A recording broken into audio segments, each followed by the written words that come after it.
जिस आदिवासी समुदाय के लोगों ने शोषण और विस्थापन सहकर अपना जगह खाली करके कहीं ना कहीं उद्योग जगत को और देश को उन्नति के मतलब रास्ते पर लेकर गए हैं, तो क्या जो आदिवासी समुदाय हैं आज की परिस्थितियों में भी उनके हिस्से में क्या सिर्फ शोषण, विस्थापन, अशिक्षा और गरीबी है?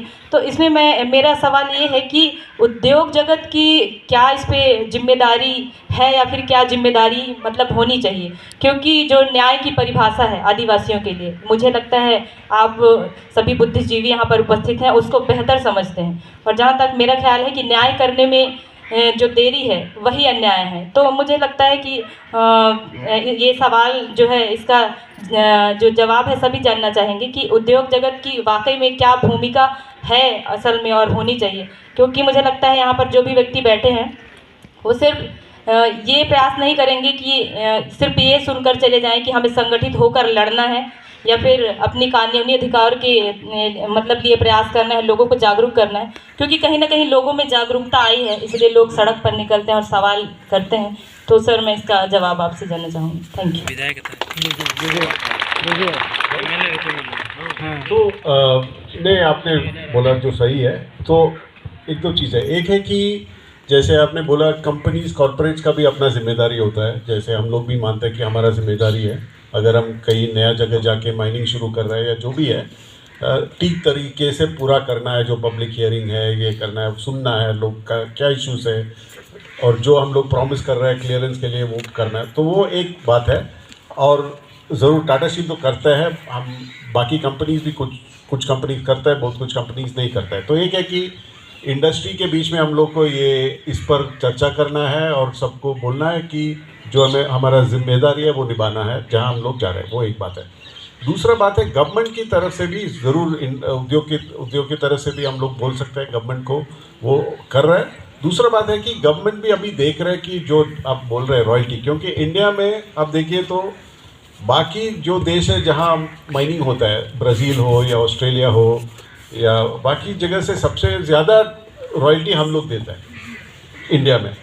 तो ये भी एक सवाल है कि वो रॉयल्टी कहाँ जाता है और कैसे यूज़ हो जाता है, क्योंकि वो तो गवर्नमेंट के लिए हम गवर्नमेंट को हम लोग दे रहे हैं। तो इसके लिए रिसेंटली कुछ साल पहले गवर्नमेंट ने भी एक नया स्कीम जो डिस्ट्रिक्ट मिनरल फंड जो है, जो अभी हम रॉयल्टी देते हैं, कुछ तो जाते हैं डीएमएफ में। डीएमएफ का मतलब ये है कि जो रॉयल्टी हम लोग दे रहे हैं वही डिस्ट्रिक्ट में खर्चा होना है। ये नहीं कि रॉयल्टी हम गवर्नमेंट को दिया और गवर्नमेंट दूसरा जगह में खर्चा करेगा।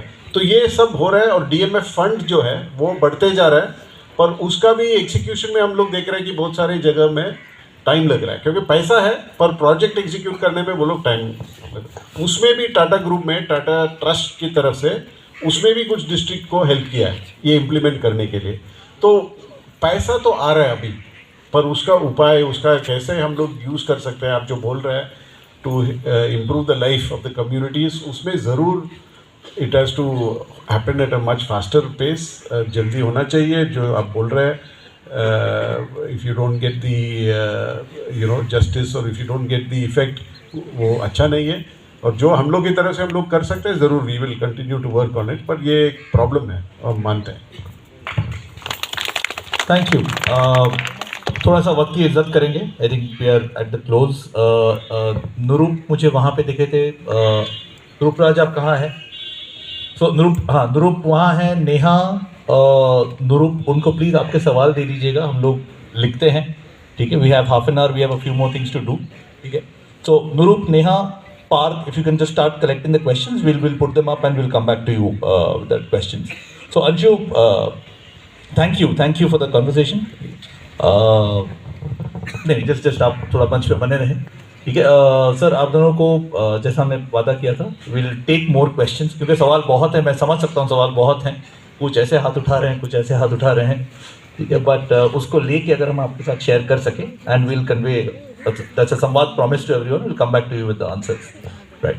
Thank you. अंशु, अगर मैं आपको if I can invite you to take it forward, please. Thank you. धन्यवाद sir.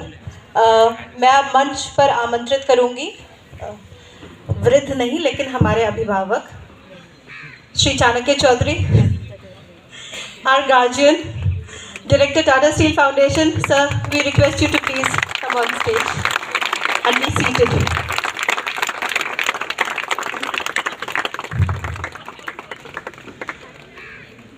He's our guardian. He's been guiding us through and through. Thank you so much, sir. Request you to please take your seat. So, एक बार और आप सभी का जोहार और हार्दिक अभिनंदन। अब से कुछ देर में हम संवाद फेलोशिप के फेलोज 2022 के बारे में अनाउंस करेंगे, लेकिन उसके बारे में उस अनाउंसमेंट से पहले मैं संक्षेप में आपको संवाद फेलोशिप के बारे में थोड़ा सा बता दूं। संवाद fellowship started in the year 2017, aspiring to address Samvad's core objective, that is to document and hence preserve a body of knowledge and a worldview that runs the risk of being obliterated. The Samvad Fellowship over the last 5 years has a cohort of 30 fellows from 27 tribes and 13 states of India. They are on a quest to preserve and protect aspects of heritage and identity core to their communities, working on different elements of the rich tribal heritage of our country, like creating first scripts of oral language, documenting stories and the art of telling them, keeping traditional art forms contemporary, building an anthology of lullabies, and much, much more. हमें आपको बताते हुए हर्ष हो रहा है कि संवाद fellowship 2022 में हमें भारत के विभिन्न हिस्सों से 68 दैट इज 68 जनजातियों से 176 आवेदन मिले थे। 176 we received 176 applications from 68 tribes of India that came to us from across 22 states and 3 union territories of the country. These applications were scrutinized through a robust selection process and then it was sent to an esteemed jury. The panel, some of which the members are here today with us.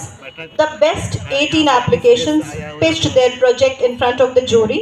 जैसा कि नरेंद्रन साहब ने थोड़ी देर पहले कहा कि you need to sell your dreams. So some of our applicants, 18 applicants ने अपनी जो भी ड्रीम्स वो लेके आए हैं अपने कल्चरल प्रिजर्वेशन की, उसको हमारे जूरी के सामने समक्ष प्रस्तुत किया and they try to convince the jury.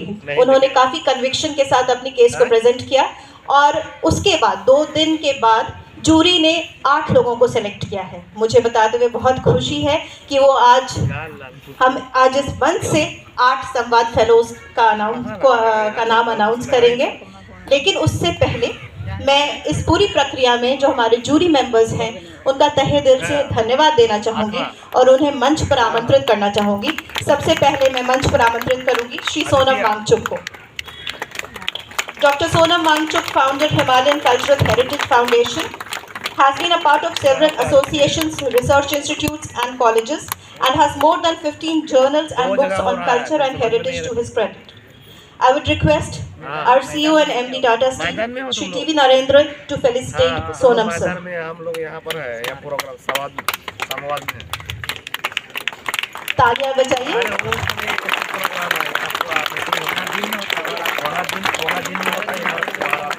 धन्यवाद sir. We are privileged to have Dr. Meenakshi Munda, Assistant Professor Dr. Shyama Prasad Mukherjee University on the fellowship jury. She has represented India in various forums as President of Asia Pacific Indigenous Youth Network. She has been conferred with the Birsa Munda Award for contribution in the field of education and social work by EZCC, Ministry of Culture, Government of India and Sanskritik Karya Nideshalay, Government of Jharkhand. Meenakshi ma'am, आप कृपया मंच पर आएं और मैं Shri TV Narendran sir से अनुरोध करूंगी कि सर मैं अनुरोध करूंगी श्री भास्कर भट्ट सर से कि सर आप मीनाक्षी मैम को फेलिसिटेट करें।